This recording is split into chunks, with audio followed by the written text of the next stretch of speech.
The FBI estimates there are 100,000 minors. 100,000 American girls are involved in some form of the sex slavery trafficking business. All these teens come from all over the country. Young as 12 years old. Many of these young girls are saying that they feel that they just can't escape this life. Girls from the suburbs being targeted by pimps and forced to work as prostitutes. Many of the working girls, some young enough for middle school, are not kidnapped, they're not runaways, they're tricked into walking the streets in exchange for clothing, jewelry, or just human love. Human beings are now the second most lucrative commodity after drugs.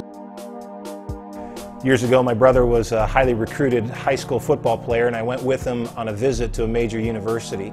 The coach walked us out into the empty stadium and very dramatically said, "Look around and imagine running out onto the field to the screams of 100,000 fans." It was pretty impressive. Not long ago, I was confronted with another number, another 100,000, only the effect wasn't impressive, it was horrifying.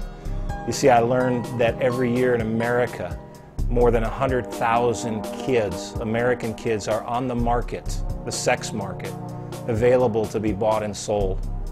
I realized that even the stadium that houses my favorite NFL team isn't big enough to hold the number of victims that are bought and sold every year in this country.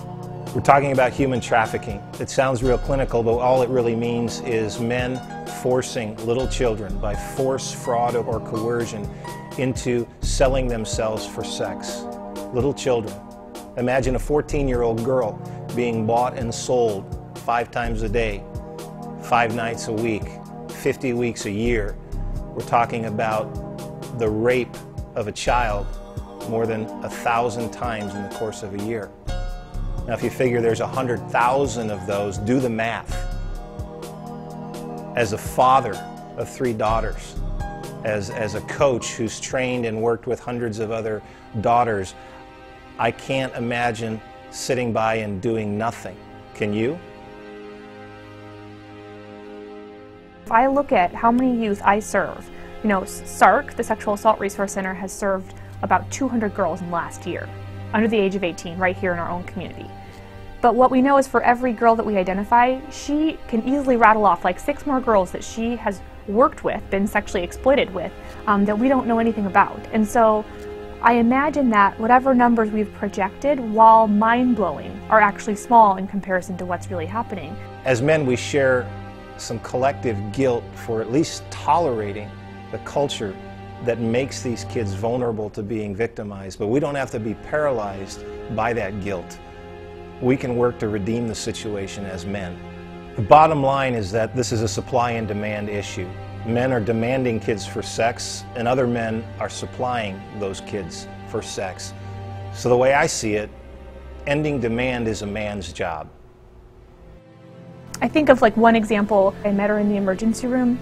She had been a dancer, and she had a pimp that took all of her money every night when she came home from the club. And one night she kept some of the money because she was hoping to leave him. And he found her money that she had kept from him.